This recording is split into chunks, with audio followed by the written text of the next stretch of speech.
Even so, Kip sometimes felt lonesome, and he knew Uncle Mike was sorry about that, but they had to stay at Starswarm Station. The TV showed Kip how other people lived. He could watch shows from Pearly Gates City, and everyone on TR5 lived in families. Sometimes they did very silly things. Kip asked his voice about the people on TR5, but the voice wasn't able to tell whether Kip had been watching entertainment shows, or news from Pearly Gates, or even a documentary from Earth. Usually, he could tell when the show came from Earth, though, because there were so many people there, and they had all kinds of marvelous things that no one in Purgatory had.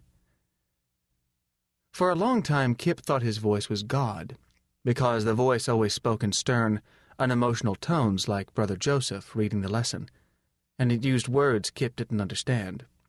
Besides, the voice knew almost everything, and sometimes it could do strange things like bring him a new teddy bear. Kip had always had a teddy bear.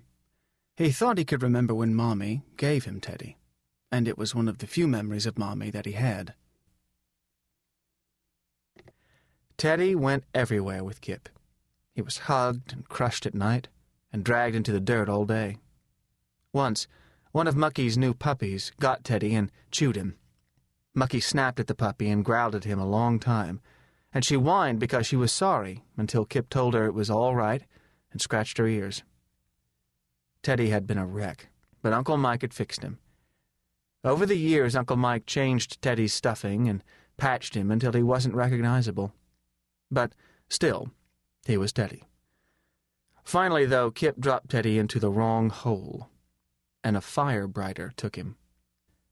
Kip screamed, and although the dogs knew better, they attacked the fire brighter because the dogs couldn't stand to hear human children crying. Mucky's puppy had to be killed, and Mucky was hurt, and firebrighter blood and guts got all over and inside Teddy. Not even Uncle Mike could do anything for him then. Uncle Mike asked Dr. Henderson, but no one knew any cure for the firebrighter smell. So they buried his teddy bear. It was his last connection with his mother, and Kip cried all night. Then he told the voice about it. "I want Teddy back," Kip told the voice, and he cried again. A week later, the supply copter landed at Starswarm Station. When the pilot opened the cargo hatch, there was a big brown stuffed bear sitting on top of the groceries and scientific equipment. He was almost an exact copy of what Teddy had been when he was younger and hadn't been patched so much. "Darndest thing," the pilot said. "Not on any manifests. Just right there in the cargo. Found him last stop. Here, Kip. I guess you'll want him." Kip nodded gravely and thanked the pilot. He was a nice bear, but he wasn't Teddy. Kip kept him in his room.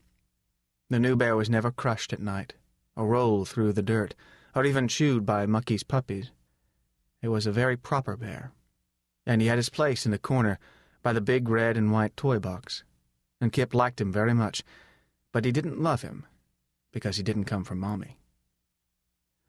That night, Kip heard Uncle Mike and the pilot talking over whiskey. "Nice of you to bring the bear for the boy, Cal," Uncle Mike said. "Not me," Cal said. "Happened just the way I told you.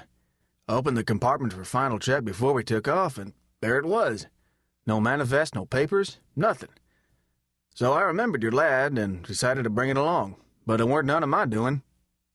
Never even saw one of those things on Purgatory before. Have you?" "No, but we don't get to town very much," Mike said. "Have another." "Sure. Well, it's the darndest thing."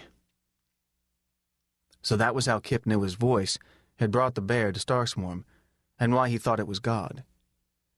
Brother Joseph had told Kip about prayers, and Kip knew all about them, because he'd prayed to his voice.